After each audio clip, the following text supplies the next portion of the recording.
Hello bachcho, let's read this question. So the question here is, a block weighing 10 Newton is attached to the lower end of a vertical spring K is equals to 200 Newton per meter, the other end of which is attached to a ceiling. The block oscillates vertically and has a kinetic energy of 2 joule as it passes through the point at which the spring is unstretched. Use law of conservation of energy to determine the maximum distance the block moves both above and below the point at which the spring is unstretched. These are not necessarily the same. Okay so basically देखो question में आपको क्या चीज़ given है. आपको given है, देखो आपका एक ऐसा वर्टिकल स्प्रिंग था, ठीक है, ये आपकी सीलिंग है और यहाँ पे इस तरीके से एक स्ट्रिंग लटका हुआ था, ठीक है. अभी इस पर कोई मास नहीं लगा हुआ है, तो ये इस टाइम क्या है, ये एक अनस्ट्रेच्ड इसकी पोजीशन है इस स्प्रिंग की, ठीक है. इस जगह पे इस पे कोई खिंचाव नहीं है, कोई इसको खींच नहीं रहा है. फिर हमने क्या किया, इसके बाद हमने इस स्प्रिंग पे एक वेट लगा दिया, राइट. और इस वेट के लगने से क्या हो गया, ये थोड़ा सा स्ट्रेच हो गया और इसकी पोजीशन लेट से अब यहाँ पे आ गई है स्ट्रेच होने के बाद, राइट. तो ये जो वेट है ये कितना है, दिस इज 10 न्यूटन. ये 10 न्यूटन का वेट हमने इस पे लगाया, ओके. अब ये जो है ये इसकी एक मीन पोजीशन हो गई है, ठीक है. अब ये इक्विलिब्रियम में आ गया है, ये वेट लगाने के बाद इस जगह पे आके ये रुक गया है, तो इसमें थोड़ी स्ट्रेचिंग आ गई है. Let's say this stretching is x, okay. अब ये एक्स जो डिस्टेंस स्ट्रेचिंग आई है, सबसे पहले तो हम ये देख सकते हैं ये स्ट्रेचिंग कितनी आई है. इस पे अभी ऊपर की तरफ फोर्स लग रही होगी के एक्स, राइट. तो नीचे की तरफ 10 न्यूटन लग रही है, तो इसको हम बेसिकली बैलेंस करके हम एक्स की वैल्यू फाइंड आउट कर सकते हैं.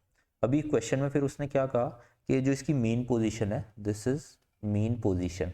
इस मीन पोजीशन के अराउंड हमने इसको ऑसिलेट करवाया, मतलब कि यहाँ से हमने इसको डिस्प्लेस किया और इसने ऑसिलेशन शुरू कर दिया. समझ लो ये यहाँ पे इसकी एक एक्सट्रीम पोजीशन हो गई और यहाँ पे इसकी एक एक्सट्रीम पोजीशन हो गई.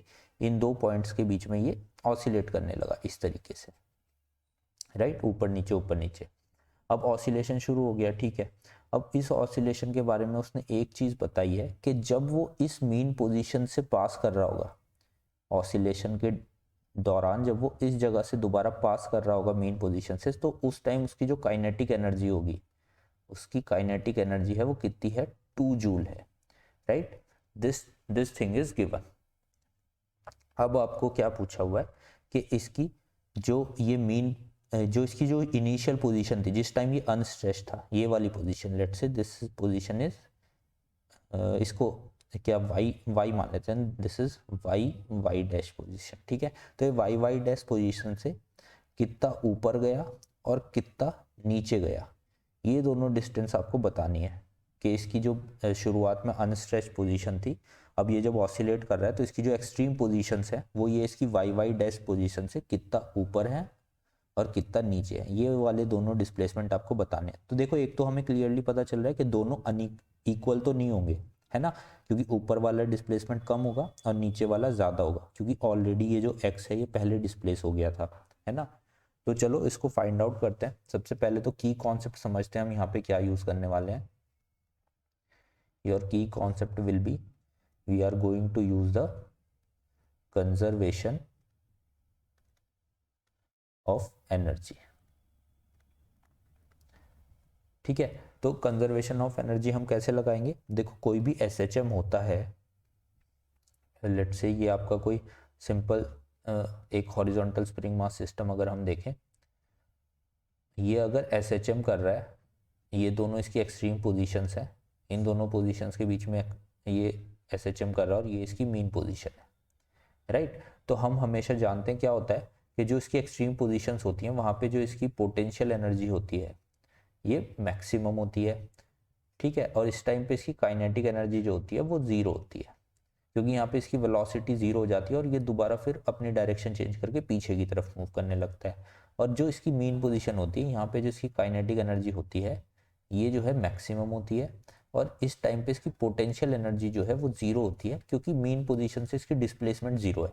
पोटेंशियल एनर्जी क्या होती है, पोटेंशियल एनर्जी आपकी होती है, इट इज हाफ के एक्स स्क्वायर, और ये एक्स हम मेजर करते हैं आपकी मीन पोजीशन से, मीन पोजीशन से उसकी डिस्प्लेसमेंट कितनी है, that is x, okay.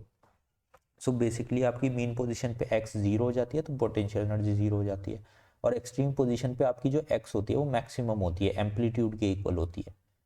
This is maximum x max, जिसको हम एम्पलीट्यूड बोलते हैं। तो इस टाइम पे आपकी पूरी की पूरी एनर्जी जो है वो पोटेंशियल एनर्जी में कन्वर्ट हो जाती है। तो इसी तरीके से हम काइनेटिक और पोटेंशियल एनर्जी के बीच में जो है कंजर्वेशन यहाँ पे लगाने वाले हैं अपने क्वेश्चन को सॉल्व करने के लिए। तो सबसे पहले तो हम ये स्टार्टिंग पोजीशन देख लेते हैं, जो हमारी मीन पोजीशन है ये कहाँ पर है। इस मीन पोजीशन का पता करने के लिए हमें ये x फाइंड आउट करना है सबसे पहले।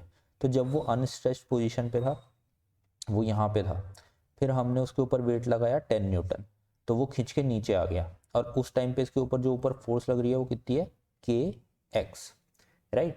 और ये x हम यहाँ से फाइंड आउट कर सकते हैं क्योंकि वो इक्विलिब्रियम पोजीशन पे आ गया, तो यानी कि kx is equals to 10 newton, right. तो यहाँ से x की वैल्यू कितनी आ जाएगी, 10 डिवाइड बाई k, और k की वैल्यू हमें क्वेश्चन में गिवन है दैट इज 200, राइट।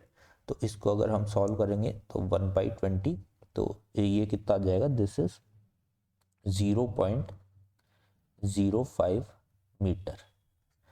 तो यानी कि आपकी ये जो पोजीशन है मीन पोजीशन, ये इनिशियल ये जो आपकी इक्विलिब्रियम पोजीशन थी, सॉरी अनस्ट्रेच्ड जो आपकी पोजीशन थी, उस अनस्ट्रेच्ड पोजीशन से 0.5 मीटर नीचे है। ओके, अब हम देखो जो भी अपनी कैलकुलेशंस करेंगे वो इस मीन पोजीशन से लेकर करेंगे, राइट। तो हमारी मीन पोजीशन हमें मिल गई है। अब हम देखो देखते हैं हमें क्वेश्चन में गिवन क्या है। हमें क्वेश्चन में गिवन है कि जिस टाइम वो अनस्ट्रेच्ड पोजीशन पे है उस टाइम उसकी जो काइनेटिक एनर्जी है वो हमें गिवन है। अब इस टाइम पे सिस्टम की जो टोटल एनर्जी होगी, टोटल एनर्जी वो कितनी होती है, that is kinetic energy plus potential energy, right. Kinetic energy आपको इस टाइम दी है कितनी, 2 जूल। अब पोटेंशियल एनर्जी आप कैसे निकाल सकते हो, ये मीन पोजीशन से इस टाइम कितना ऊपर है, x डिस्टेंस ऊपर है, और x हमने अभी भी कैलकुलेट किया है, तो हम यहाँ पे पोटेंशियल एनर्जी भी कैलकुलेट कर सकते हैं, हाफ के एक्स स्क्वायर, राइट। तो कितनी हो जाएगी, 2 प्लस हाफ इंटू 200 इंटू 0.05 का होल स्क्वायर, राइट। तो इसको देखो जब हम सॉल्व करेंगे तो हमें कितना मिलेगा, ये हमारा 2 प्लस ये कैंसिल हो जाएगा 100, और ये सामने कितना आएगा 5 तो 0.0025 आ जाएगा, है ना। और इंटू 100 कर देंगे तो ये 0.25 रह जाएगा। तो जो हमारी टोटल एनर्जी यहाँ पे आने वाली है that will be 2.25 joule. Okay, तो यानी कि इस सिस्टम में जो टोटल एनर्जी है हर टाइम पे वो कितनी रहने वाली है, 2.25 जूल। टोटल एनर्जी कभी भी चेंज नहीं होगी, ठीक है। जो एनर्जी सिस्टम की इस जगह पे है वही इस जगह पे, वही इस जगह पे, यही तो law of conservation of energy है ना।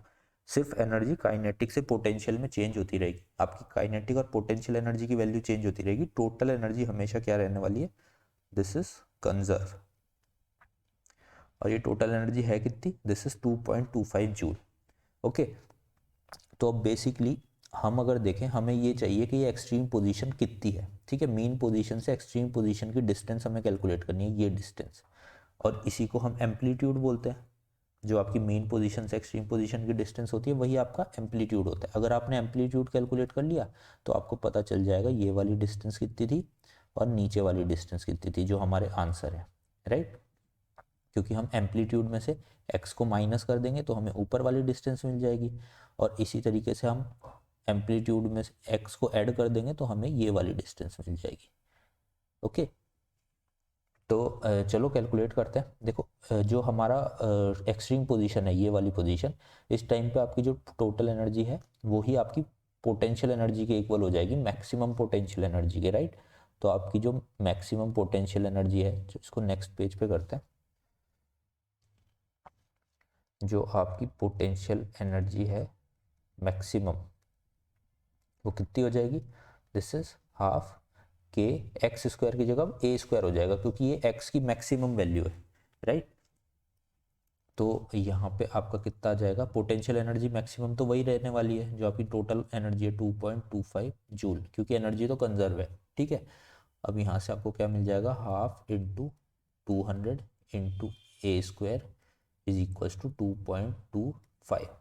तो इसको जब आप सॉल्व करोगे, दिस इज 100, तो आपकी ए स्क्वायर की वैल्यू कितनी आने वाली है 2.25 डिवाइड बाई 100।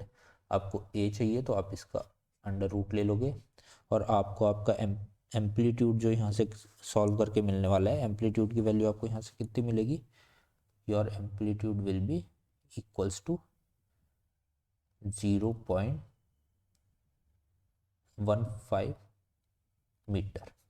ओके, सो ये आपकी मैक्सिमम डिस्प्लेसमेंट आ गई है आपकी मीन पोजीशन से। ये आपकी मीन पोजीशन थी, और यहाँ से यहाँ तक की आपकी जो डिस्टेंस है, ये टोटल डिस्टेंस कितनी आ गई है 0.15 मीटर, राइट। अब आपको क्या पूछा था, आपकी जो ये थी ये वाली डिस्टेंस, यानी कि आपकी अनस्ट्रेच पोजीशन से जो आपकी एक्सट्रीम पोजीशन है, ये वाली डिस्टेंस एक तो निकालनी थी। ये कितनी होगी आपके टोटल एम्पलीट्यूड में से ये 0.5 मीटर आप माइनस कर दो, तो यानी कि जो टॉप क्या बोले इसको, हमें बेसिकली क्या निकालना है, the point at which the spring is unstretched, determine the maximum distance. तो टॉप डिस्टेंस हम कितनी निकालेंगे, top distance it is equals to 0.15 minus 0.05, तो ये कितनी आ जाएगी 0.1 मीटर।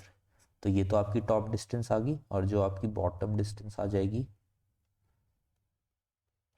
ये कितनी आएगी, दिस इज योर, ये नीचे का आपका एम्पलीट्यूड आपको पता चल गया, दिस इज योर एम्पलीट्यूड। इसमें आप 0.5 को ऐड कर दोगे तो आपकी ये टोटल डिस्टेंस आ जाएगी नीचे वाली, राइट। तो this is 0.15 plus 0.05, it is 0.2 metre.